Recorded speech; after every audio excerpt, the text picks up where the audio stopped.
I'm Rachel Horgan. Join me each episode as I sit down with a guest co-host covering the latest business stories in the Seattle area. We'll read the news so you don't have to.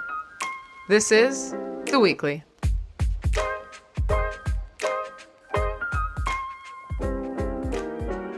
Hey, everybody. So I took a lunch meeting yesterday, and I had not met this woman, but I was feeling in a real good mood, and I walked up, and I went in for a hug, and mid almost embrace, I see her hand is reached out for a handshake, and I couldn't abort. It was too late. So in the middle of it, she was like, "Oh, we're hugging. You're a hugger." And I wanted to die. So, but everything's fine. I've moved on. But Rachel, her name's Rachel. I just want to let you know that I do think about that moment every day. And I regret that because now I have to hug her every time I see her. But I think that with women, Coral, I'm going to introduce you in a second, but I think with women, the pipeline between handshake to hug, I feel like is so short, right? Don't you think? It is. You go to hugging pretty quick. This one was maybe too quick, but anyway. I'm a hugger too, so I would do the same thing. So I didn't mess up today. Okay, good. So everybody sitting with me is Coral Garnick. You've gotten married since I met you. So I did. Coral Garnick Ducken. Ducken. There you go. Okay. She's the current digital editor for Madrona, and we are actually here at Madrona. And when I got here, I was like, "Oh, you have no office space to record," and you're like, "We actually have a podcast studio." So a new one. We're working out the kinks. It's true. We're experimenting, but it does feel cool to use these nice microphones, and we've got the lights on us. I feel famous. But you're the current digital editor here, and prior to that, you were a content writer for Blueprint Technologies. Before that, you were the associate editor at Puget Sound Business Journal, which is where we met. You had been promoted from a business reporter at PSBJ, and before that, you were a business reporter for Seattle Times. And I bring this up because today's episode was supposed to be a business reporter for Seattle Times, but she canceled yesterday. You and I were supposed to get coffee next week, and you don't know this, but I was going to actually try and convince you to do an episode. Oh, okay. But instead, I just begged you on LinkedIn yesterday to fill in. But technically, we still have a Seattle Times reporter, right? So it's the same. Pulled me from the bench. Like, it's fine. Yeah. You're just coming back from retirement, you know? And this probably is better, because if you had asked me then and I had had time to think about it, I'd have said no. I know. So when we worked together at PSBJ, you reminded me that I kept trying to convince you to come up on stage and MC some events, and you said no because you hate public speaking. Yes. So here you are. Yes, here I am. Before we get into the news, I always ask my guest kind of why you're passionate about what you do. So why are you passionate about storytelling and writing? I just always loved helping people tell stories, and, from a pretty young age, I always wanted to be a reporter and tell the stories of just people doing random, crazy, amazing, unique things. Obviously, I'm no longer a reporter, but at Madrona now I get to kind of help different startup people and the founders and the CEOs, just how did they get to where they are, the problems they're solving. So it's the same kind of thing, but just a slightly different lens. Yeah. And VC, venture capitalist, for those that don't know, in my mind, it's just a company that has a bunch of money and they invest in a bunch of other companies and hope that one of them's successful. So I like to call it like corporate betting on racetracks. On horses that works. Right? That works. Yeah. You hope that, every company you invest in is going to be Amazon, basically. Yeah. Right. Okay. But that's pretty much what a VC does. Is that right? Okay. Cool. All right. So we've got 5 stories for you today. Number 1 is top Expedia leaders are fired.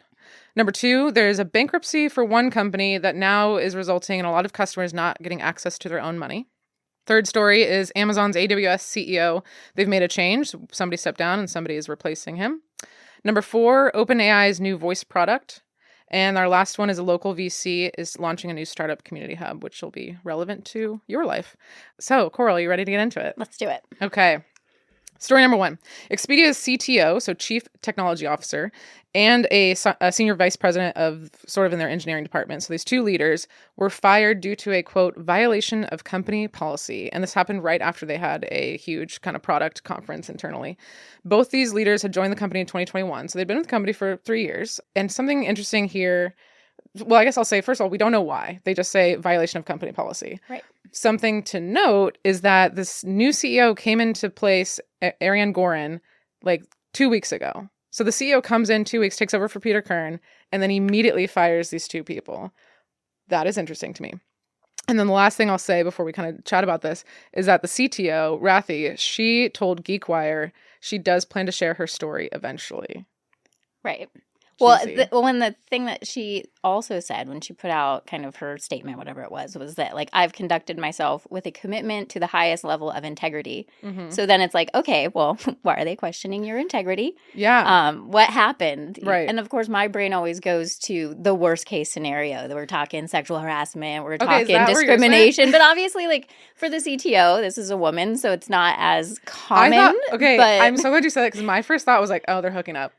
They're hooking up. But then I was like, would that be fired if they were hooking up consensually? Probably not. So, yeah. I mean, you never know. But then there's so many things with Expedia because there's also like fraud stuff. There's secrets and, are they sharing secrets with Orbitz or Booking.com? All these kind of, there's so many Like things. a competition, yeah. But, then there's also whatever is in their company guidelines and all the, small Watch print. it's like There's so many things, so right? It's going to not be juicy. It's going to be not juicy. Basically, at the end of the day, whenever we maybe hear what happens, it's not going to be juicy. I did hear, this is a total rumor and one of my friend's guesses, so this is not fact, but she thought it was something about them moving jobs to India and getting kickbacks from employment agencies. Oh. Which sounds more plausible than our guesses.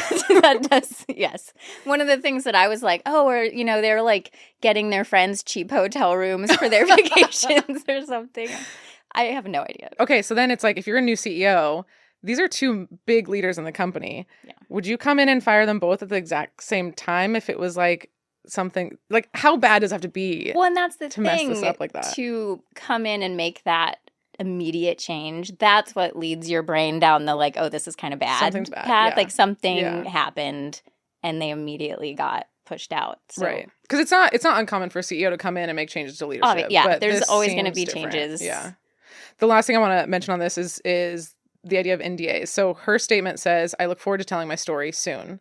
Meaning, and I don't know if people know this, but a lot of times when you're either fired or you quit, whatever, the company will give you, whether it's severance or stock options or some sort of payment in exchange for silence. So sometimes it's in the form of an NDA. Sometimes it's just an agreement that you sign that you're not going to sue the company and you're not going to speak poorly about them publicly, and they'll give you this money. Right. So most people sign it because it's a big amount of money for a company of this size and a position of this size. But you do have the option to not sign it. So it sounds like, don't you think she's not going to sign it? Yeah, it sounds like maybe she didn't sign it. And so she can say whatever she wants to say. Yeah. I think we're going to talk a little bit about NDAs later on. So let's move on to the next story. Here we go. So Synapse is a company and they filed for bankruptcy. Why does this matter? So they are, what I am to understand, is the middle provider for fintech, financial tech companies, such as one called Copper, which is here in Seattle. So Copper launched 4 years ago. And because of the Synapse bankruptcy, some customers can't access their money. They said a small subset, but I'm like, what's a small subset, right? Like if you have millions of people, is it hundreds of thousands can't? Like, what's small? Yeah, are we talking 5 people or are we talking hundreds of people? I know. So they're not technically a bank. Copper isn't. Synapse isn't, and I guess neither is Copper. So they don't have the same protections as a bank would. And so the customers are really just SOL right now. Yeah. One article estimated 200,000 or tens of thousands of people being affected, not just because of Copper, but there's multiple other companies that use Synapse. So yeah, what are your kind of takeaways from this article? Just to talk about like the bankruptcy side of it, that's always hard. We were talking before about like the 7 versus 11, are you going to come in and try to fix things or are you just selling everything and trying to give people their money? Because in this case, it sounds like in order for these people that have their money tied up in it, for them to get anything back, they're going to have to piece out everything. Yeah. And try to distribute that. Absolutely. And I didn't know the difference. Chapter 11 bankruptcy is basically like, we'll fix it. We'll come up with a plan. We're going to reorg. We're going to be bought. Like, we'll fix it. Chapter 7, which is what the DOJ is basically calling for Synapse to do. They're saying you need to go into Chapter 7, which is just like, oh, we're screwed. We can't fix this. We're unable to repair, so we're going to liquidate all of our assets. So that's sort of what the government is saying Synapse needs to do so that all these people can kind of get their money back. Right. Crazy. The other thing on this article, so Copper, I know we're kind of talking about 2 different companies, but Copper is the Seattle one that's been affected. And they were saying that they're like, that's fine. We didn't even want to do banking anyway. That's right. They were like, oh yeah, we're switching to like deliver a SaaS company. Yeah, they're like, we already had this planned. It's fine. We're switching to this other thing, which they're going to white label their product to banks. So I kind of wanted to explain to the audience a little bit more about like what white labeling is. So essentially it's something that's you can take a brand out of it and give it to a company so it looks like the company's brand. Some examples that come to my mind is something like MailChimp, which is email marketing. So a lot of companies use that, and you get an email marketing from American Eagle. I don't know why that's my first example in high school. Really? Yeah. If you get an email from them, it's not going to say like email from MailChimp. It's all branded from that company. Another physical example would be like a tote bag. So it's not branded as the manufacturer of the tote bag. It's branded as, whatever, LaCroix tote bag or something like that. Well, every company like Madrona, everybody that gets all their swag Exactly. for events, Yeah. You order your Madrona sweatshirt. Yeah, that's like a Patagonia sweatshirt or whatever, but it's all branded for your own company stuff. Yeah. It's a smart move for companies to white label because you don't have to kind of do all this marketing to get like your brand out there to customers. What you have to do is just market yourself to other businesses, and then the businesses can expand their offerings, right? Without having to build it themselves. So it sounds like they're trying to get like BECU to use their product, and then you're going to be in the BECU app. And it's going to be there. It just feels like you're in the app, right? They're not. There's no difference. The general person like wouldn't know the difference. And Copper's whole thing, they're trying to move more into financial education. So that's that. Okay, story number 3. I like this studio. This is nice in here. All right. Amazon CEO. So I mentioned this last episode. Well, let's be sure to say AWS CEO. Thank you. Why don't you explain the difference? I mean, there's Amazon as like the whole big, like we were talking about Expedia earlier. There's Expedia, but there's also hotels.com. There's, all the layers in between. Well, with Amazon and AWS, it's the same sort of thing. You have Amazon as the big umbrella, AWS is the cloud piece within it that has its own CEO. There you go. Correct. So Amazon CEO is Andy Jassy, but the AWS, which is the cloud side of it, the CEO was Adam Selipsky, and he's leaving. His last day is June 3rd, and replacing him is going to be Matt Garman. So Matt, he is currently a senior vice president at Amazon, so he is going to be promoted. He does have an engineering background. Adam, who's leaving, he was one of those what we call a boomerang person. So was at Amazon, left to go be the CEO of Tableau, which is a company here that was bought by Salesforce, and then went back to AWS as the CEO. And he was at AWS. So he like AWS, Tableau, AWS. And back. Yeah. Okay. So something interesting in this article is that 2 things, I think. One is that Andy Jassy, again, was like, well, this was always intended to be a short term. So that could be true. Maybe that's true. I don't know. But I always think it's kind of funny. We're like, we totally planned for him because he's only there a couple of years, right? Right. 3 years, I think. And I was thinking about this, and that could totally be the case. They needed somebody, because if you look at Matt Garman's background, he's been at AWS a really long time. He has a very technical background, which makes him, like, he understands that side of it. But now, for the last 4 years, he's been doing the sales and marketing part of AWS, which then also means he's really good at talking to customers, potential stuff. So he can now speak like both languages really well. So I was thinking about it, and maybe this was the plan. Maybe it's like, okay, well, we want Matt to get a little bit more experience in this piece of it. So let's have Adam come back for like a few more years, and then Matt's going to step in. That's totally just me speculating. But no, you might be right. Looking at the timeline, I could totally see that being the case. You might be right, because I saw that Matt was in the running initially when they were trying to figure out who to be the CEO, and then they chose Adam. So maybe that was the plan of giving him some more experience. The other thing is that Adam is walking away from somewhere between $55 and $60 million in stocks. And so this kind of brings up the point of just there's no good time to leave a company. Right. Have you had that experience? I mean, have you almost had $60 million? I mean, yes, obviously, like, so I was thinking about this, and there's never a right time to walk away. And when the job that we were both at, when I chose to walk away, there's never a great time, and it was kind of the whole burnout thing, and it was about to get worse. And I was like, okay, I guess I'm leaving. And they probably could have thrown some money at me to make me stay, but like $60 million wasn't really on the table. Right. So unfortunately, that's probably what's that in like our kind of money? Like $60 million to him, who's been at AWS and Tableau and back at AWS, who makes hundreds of millions of dollars. Like, is that like 10 grand to us? Yeah, like, right. That's a good question. Yeah, like to us normal folk. Yeah, I was thinking about. I had a job. It was event sales, and it was commission. I got commission on some of my stuff. So, but you'd plan an event probably like a year out. So I'd plan this like massive event, sell it, and I'd pass it over to the operations team. But I sell it, and then I wouldn't get paid out my commission until that event operates, which is a year from then. So it was always this like, okay, I'm going to quit in June when the event operates. But then I'm like, well, but I have that big one in October. Then I'll get a bunch. And That's how they keep yes, you. I know.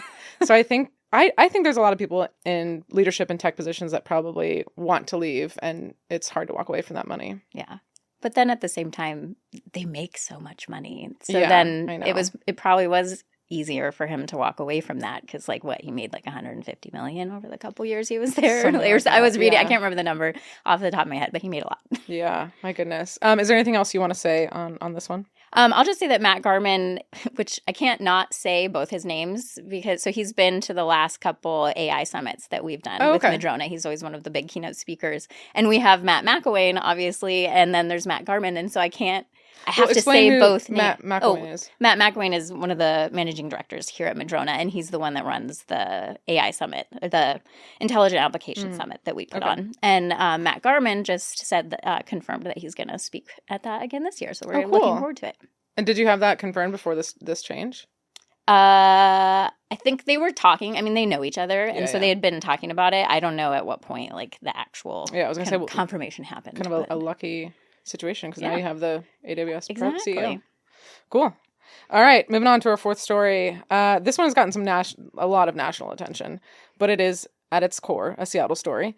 So OpenAI, which is the company behind ChatGPT, we've talked about this in some previous episodes, but they launched this new AI product, which is a voice responsive product. Basically, you talk to the AI, it talks back to you, and it learns from you. So it's different than like the Alexa, Google. I was going to say it's like that. Alexa and Siri, like what 2.0 or 5.0, yeah, but like or something. More of a personality kind of. It's crazy. I've seen some of the clips, but why this is interesting is that I guess they'd asked Scarlett Johansson to be the voice for this. She says no.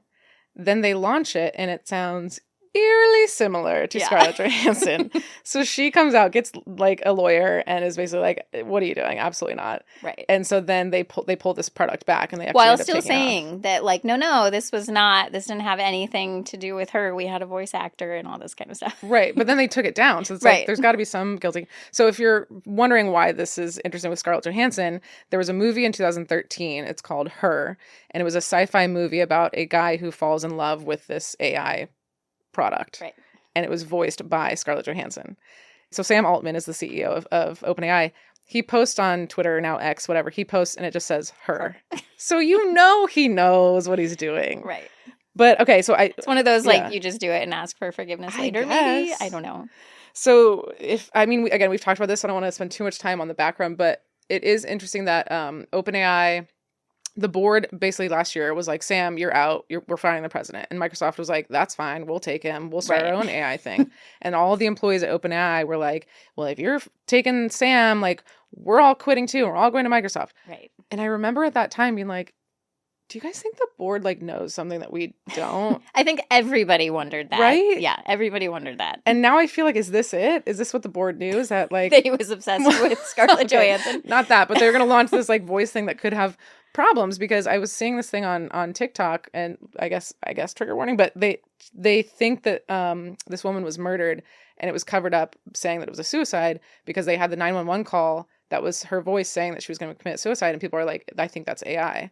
So anyway, my point is, I think there's like not a lot of guardrails on a lot of these developments. Right. There's not a lot of guardrails on a lot of the AI stuff that's happening, and it's obvious. I mean, it's a huge topic of conversation everywhere. Like, even there's the New York Times suits because of the copywritten, all the stories that were used to train OpenAI. There's and then there's just so many ways that it can be messed with. There's all the artists, and actually Scarlett Johansson brought it up in one of the stories I was reading about it, that it's, you're using the likeness of somebody else or using the art of somebody else, all of these different ways that you can sort of copy other people or use actual trained off of them, from their work. But, it's innovation, is a give and take, right? You got to be willing to do some things, but also let's try to make sure there's the guardrails at the same time, and those are also being looked at. Well, and this kind of brings up, and I've said this before, but like, is this what we need to be focusing on? Like, yes. Can I like maybe quit my job and still go to the dentist that I've been going to? Like, can we solve that problem instead of like coming up with a way for men to feel like they're in a relationship with Scarlett Johansson? And you know what I mean? Like, Is this the where we want to be spending our time and resources? I don't know. And it's a hard one for me because obviously I work in venture capital. Yeah, you're sitting here being like, yeah, we're funding all these AI. Right. We are very interested in artificial intelligence. But like for me personally, where I struggle with it a little bit is the energy consumption. Like obviously, healthcare, all the things are huge problems also. But like the energy that it uses to train these models and then to use every time you ask ChatGPT a question, like it's, basically gonna kill our planet. So, cool. Fun, uplifting bring episode. it down a little bit. But, but then I'm a hypocrite because I use ChatGPT. Yeah. It's basically Google for me now. I have the app on my phone, and instead of going to Google and being like, oh, how do I do this thing? I just ask ChatGPT because it gives it to me in like a really easy to read form, not like, here's 10 articles, pick one. I have a question I didn't prep you for, but for Madrona, like, do you feel like it's almost all AI companies coming to get funding from you all? Do you know the portfolio very well? There's a lot. I mean, because Madrona has our history pretty much is in tech, in SaaS, and like every iteration that happens along the way. So artificial intelligence is a huge piece of that. But like the summit that I was talking about before, we call it the Intelligent Application Summit. And that's something that Madrona's been investing in for over a decade. Artificial intelligence, as people talk about it right now, it's not really that new. It's machine learning. It's, training computers to do things. And that's something that Madrona has always been very interested in. Yeah. Interesting. Okay. Our last one. So Techstars, if you remember, Techstars Seattle was a startup accelerator and it closed early last year. But we have this gentleman, Avil Ginsberg. He plans to launch an invite-only organization where there's going to be kind of shared workspaces, support for tech founders, like networking, resources, that kind of thing. It's not an accelerator, but it's more of kind of a support organization. And I think he's calling it Seattle Foundations. It's a startup community, but the startup community is already majority men. So this guy, Avil, he's starting it with three other men, excuse me. What are your thoughts on that? Having, you work in the startup community. What are your thoughts? I mean, of course, I always wish that there were more women who were startup founders or even leaders at the top of these startup companies. But I mean, that starts with a lot of time these accelerators and these incubators and the programs at schools and stuff like that, and needing to get more women interested in it or finding those women that are interested in it. So my hope with this one is that, because right now I think they said that it's like a invitation only. So it's like, okay, well, are those invites going out to the network you already have that's a bunch of other men? Or is that going to are you going to open the funnel a little bit and let some other people kind of expand that network a little bit? And even if they're super intentional about trying to invite women and people of color and all that kind of stuff, I've seen it firsthand. They're just not in the same zeitgeist as people. Like, I would have been more excited about this if he was teaming up with a more diverse group to lead it. Right. And I saw this firsthand at our old job, is that when we were trying to choose honorees or speakers, I knew a lot of women, and it's not that the leaders didn't want women to speak. It's just they didn't know some of the people that I knew. And so, I think when you get into this invite-only situation, as intentional as you want to be, you just may not be inviting the right people. Right, because you need to get more people, because then those people know people. All that, just like what you were saying, then it really broadens that network and creates a bigger funnel. Yeah. So I guess let's talk about kind of the importance of these types of organizations. Do you have an example of how a company was successful because of this? I mean, maybe you can talk a little bit about what Madrona does. Yeah. So, I mean, it's definitely super important to the startup ecosystem. There's accelerators, there's incubators, there's all sorts of different names for very similar types of programs. And it's a great way to bring in future founders, people who are, maybe I have this idea, could it be something, but they need some mentorship. They need maybe a little bit of guidance. They need to be around other people that are starting to try to think about those same questions, and then, bounce ideas off of each other. And maybe you find your potential co-founder, at some event that you go to because the community was created to just make that happen, basically. And so Madrona does have, we have Madrona Venture Labs. So we do have an incubator program here. And that's a separate company. It's a separate company. Okay. There's obviously, it's kind of like, sister company. You can think about it. They're run separately, but there's, some overlap between them. Sure. But before Madrona Venture Labs was actually officially launched, we did incubate Rover, which I think is probably a really, one of the top recent stories Because they were just bought, right? Yeah, they just were sold for like $2.3 billion, if I remember right. So, that was an idea that started at Madrona, one of the managing directors here. Very cool. And then it sort of was able to take off because there was an entrepreneur that was hanging out at Madrona. We call them like entrepreneurs in residence, trying to figure out like, what's next for me? What do I want to do? And they were able to like team up with some other people and then like make Rover become reality. And then it went public and, like then, so that's one, really good, like result of that kind of program. Yeah, that's incredible. I love that. I guess how do you join Venture Group? What is it? Venture Labs? Madrona Venture Labs. Madrona Venture Labs. You can go to the website and there's contact information there. You can reach out to the managing directors there. They're great. They love talking to people and they do events and they have some entrepreneur like leap events, they call them, to kind of bring in new people and stuff. Cool. Love that. I guess another question before we kind of wrap up here, but the one thing I do like about, I know I kind of was talking shit a little bit about the lack of diversity, but I do like that he was motivated to pay it forward. It sounds like this guy was successful because of some of the support organizations, and he wants other people to be successful, and he wants to kind of turn around and help somebody up. So has that happened for you in your life? Probably not to like that degree, but just in the normal kind of networking type of realm. Every job that I've had was because of my network. Like I never had like applied for a job and then like had an interview and had to do it. It was like I got an internship out of grad school. The editors there knew I wanted to be at the Seattle Times, and they connected me with some editors at the Seattle Times, and I came home for a wedding and had coffee, and that got me that job, and then ended up at the Business Journal because somebody told them, like, hey, you should talk to Coral, and then ended up at Madrona because somebody asked a friend of mine, like, hey, we need a content person, and I happened to be, like, hanging out with her at the time. That's incredible. And she's like, well, I don't want to leave my job, but you should talk to Coral. There you go. Yeah, so it's, just it's all the connections that you make. It's really important. Yeah, no, I agree. I've had a mix. Well, I do want to say, I want to say this on air, is that I learned so much from you at PSVJ because the process was that you would interview all the honorees and you'd write these like really researched questions, and then you'd pass all that over to me. I would read everything that you asked them, all their answers, and I would translate it into the script for the event, and I'd come up with the questions to ask them on stage and kind of describe. But I learned from you how to ask really, really good questions and research somebody and kind of go from there. So thank you for I'm that help. glad to hear that, because when I reflect back on that, I'm like, feel like, oh my God, I was going 1,000 miles a minute, like just trying to like come up with questions. I didn't at the time feel like they were that great. So. They were great. I learned a lot from them. Thank you. Okay, so is there anything you want the audience to know, or is there anything you want to plug? Well, I'll just say we also have podcasts, Founded and Funded. So it's called Founded and Funded, and it's on Apple, Spotify, everywhere. All the things, YouTube, all the things. So founders, startup folks, anybody kind of interested in maybe that journey, we have a different founder on every episode, and you can kind of learn from them through their mistakes or their good advice. And that's weekly, or how often? Every other week. Okay. Yeah. Don't name your podcast The Weekly. I really backed myself into a corner here. Yes, you did. I don't envy that.